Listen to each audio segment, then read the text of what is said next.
மகாபாரத போரை வென்று 36 ஆண்டுகள் தர்மத்தின் ஆட்சி நடத்திய பாண்டவர்கள் ஏன் திடீரென எல்லாவற்றையும் துறந்துவிட்டு இமயமலையின் உறைபனிக்குச் சென்றார்கள்?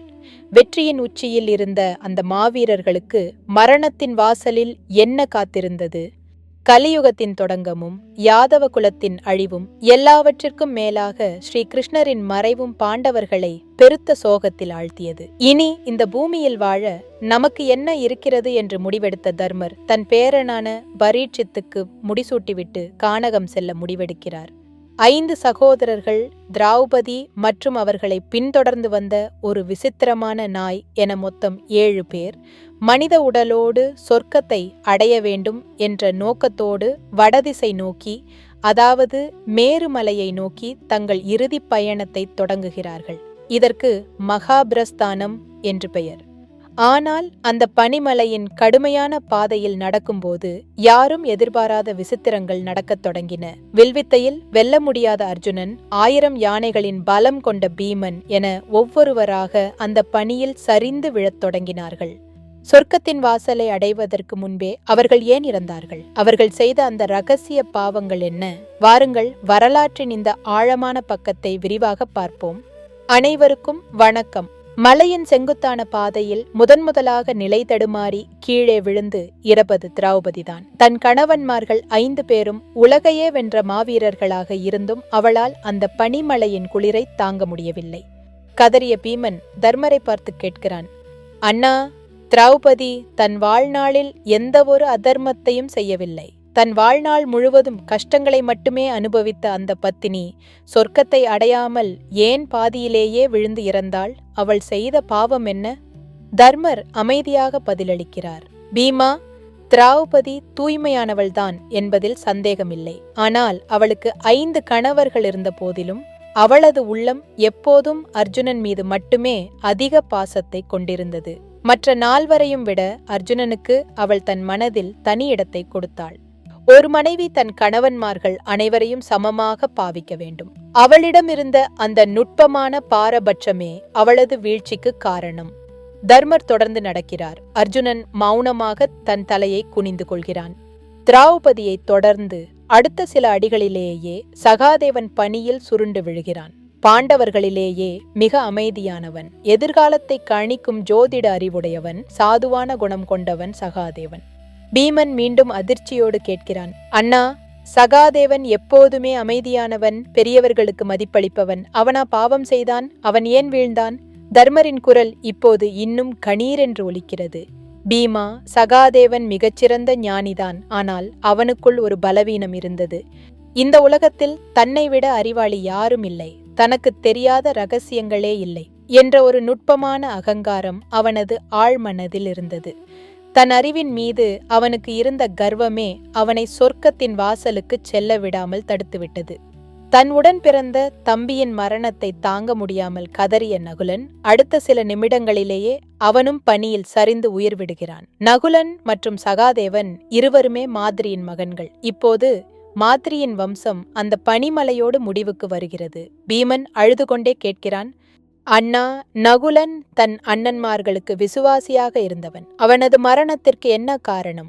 தர்மர் சொல்கிறார், நகுலன் உலக மகா அழகன், தோற்றத்தில் சிறந்தவன். ஆனால் அந்த அழகுதான் அவனது வீழ்ச்சிக்கு காரணமாக அமைந்தது. இந்த உலகிலேயே தான் மிக அழகானவன் என்ற எண்ணம் அவனுக்குள் எப்போதும் இருந்தது. அந்த தற்பெருமையால் தன்னை விட அழகு குறைந்த மற்ற மனிதர்களை அவன் தன் மனதில் குறைவாக மதிப்பிட்டான். அந்த கர்வமே அவனது உயிரை பறித்தது. இப்போது பாரதப் போரின் நாயகன், கிருஷ்ணரின் பிரியமான நண்பன் அர்ஜுனன் கீழே விழுகிறான். இதை எஞ்சியிருக்கும் பீமனால் தாங்கிக் கொள்ளவே முடியவில்லை. குருக்ஷேத்திர போரையே ஒற்றையாளாக நின்று வென்ற வில்வீரன் ஏன் சொர்க்கத்தை அடைய முடியாமல் பாதியிலேயே மடிய வேண்டும்? பீமன் சத்தமிட்டு கேட்கிறான், அண்ணா, அர்ஜுனனா? அதர்மத்தை எதிர்த்து நின்ற அர்ஜுனனுக்கு இந்த நிலையா? இவரா கர்வக்காரர்? தர்மர் கனத்த இதயத்தோடு பதிலளிக்கிறார், ஆம் பீமா, அர்ஜுனன் மாவீரன்தான். ஆனால் தான் ஒருவனே உலகின் அசைக்க முடியாத வில்வீரன், தன்னை வெல்ல எவராலும் முடியாது என்ற பேராணவம் அவனிடம் இருந்தது. அது மட்டுமல்ல, கர்ணன், ஏகலைவன் போன்ற மாபெரும் திறமையாளர்களை அவர்களின் அரச பின்னணி இல்லாத காரணத்தினாலேயே அர்ஜுனன் தன் மனதில் குறைவாக மதிப்பிட்டான். ஒரே நாளில் எதிரிகள் அனைவரையும் அழித்து விடுவேன் என்று சபதம் செய்வான். ஆனால் அதை அவனால் முழுமையாகச் செய்ய முடியாது. அவனது அந்த பெருமைகளும் கர்வமும் தான் அர்ஜுனனை வீழ்த்தியது.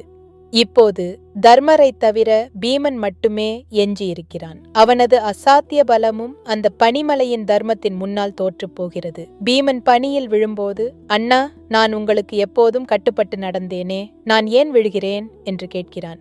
தர்மர் வருத்தத்துடன் திரும்பி பார்க்காமல் சொல்கிறார், பீமா, உனது பலமே உனக்கு வினையானது. நீ உணவின் மீது அதீத பேராசை கொண்டவனாக இருந்தாய். நீ உண்ணும்போது பிறர் பசியோடு இருக்கிறார்களா என்பதை பற்றி கவலைப்படாமல் உனக்காக மட்டுமே உணவை அள்ளி அள்ளி உண்டாய். எல்லாவற்றிற்கும் மேலாக உனது பலத்தைக் கண்டு பிறர் அஞ்சியபோது அவர்களின் பலவீனங்களைக் கண்டு நீ இரக்கமில்லாமல் பலமுறை கேலி செய்து சிரித்தாய். உன்னுடைய அந்த பேராசையும் பிறர் மீதான இரக்கமற்ற குணமும் தான் உன்னை இங்கே வீழ்த்தியது. பீமனும் தன் இறுதி மூச்சை விடுகிறான். இப்பொழுது தர்மர் மட்டுமே தனியாக நிற்கிறார். அவரோடு விசுவாசமாக வந்த அந்த நாய் மட்டுமே எஞ்சியிருக்கிறது. மலையின் உச்சியை அடைந்தபோது தேவர்களின் தலைவனான இந்திரன் தன் தேருடன் வந்து, தர்மரின் மகனே, மனித உடலோடு சொர்க்கத்திற்கு வர தகுதி பெற்ற ஒரே மனிதன் நீதான், தேரேறு என்று அழைக்கிறார். ஆனால் இந்திரன் ஒரு நிபந்தனை விதிக்கிறார். தர்மரே, இந்த சாதாரண நாய்க்குச் சொர்க்கத்தில் இடமில்லை, அதை இங்கேயே விட்டுவிட்டு வாருங்கள் என்கிறார். அதற்கு தர்மர் சற்றும் யோசிக்காமல் மறுக்கிறார். இந்திரனே, தன் குடும்பமே என்னை விட்டு பிரிந்த போதும் இந்த சாதாரண உயிர் என்னை நம்பி இவ்வளவு தூரம் பின்தொடர்ந்து வந்திருக்கிறது. அப்படிப்பட்ட ஒரு விசுவாசமான உயிரை கைவிட்டுவிட்டு எனக்கு கிடைக்கும் சொர்க்கம் தேவையற்றது. இந்த நாய்க்கு இடமில்லை என்றால் எனக்கும் அந்த சொர்க்கம் வேண்டாம் என்று கூறி தேரேற மறுக்கிறார். தர்மரின் இந்த அதியுன்னதமான நீதியைக் கண்டு மகிழ்ந்த அந்த நாய் சட்டென தன் உண்மையான வடிவமான தர்ம தேவதையாக மாறி தர்மரை வாழ்த்துகிறது. தர்மர் மனித உடலோடு சொர்க்கத்திற்குள் நுழைகிறார். ஆனால் அங்கும் அவருக்கு ஒரு பேரதிர்ச்சி காத்திருந்தது. சொர்க்கத்தில் கௌரவர்கள் மகிழ்ச்சியாக இருப்பதையும் தன் தம்பிகளும் மனைவியும் நரகத்தில் துடிப்பதையும் கண்டு தர்மர் என்ன செய்தார்? மகாபாரதத்தின் அந்த இறுதி பகுதி இன்னும் சுவாரஸ்யமானது. அதை நாம் அடுத்த வீடியோவில் விரிவாக பார்ப்போம். இந்த வீடியோ உங்களுக்கு பிடித்திருந்தால் லைக் செய்து உங்கள் நண்பர்களுடன் பகிர்ந்து கொள்ளுங்கள். மேலும் இது போன்ற வரலாற்று ரகசியங்களை தெரிந்து கொள்ள நமது சேனலை சப்ஸ்கிரைப் செய்யுங்கள். நன்றி.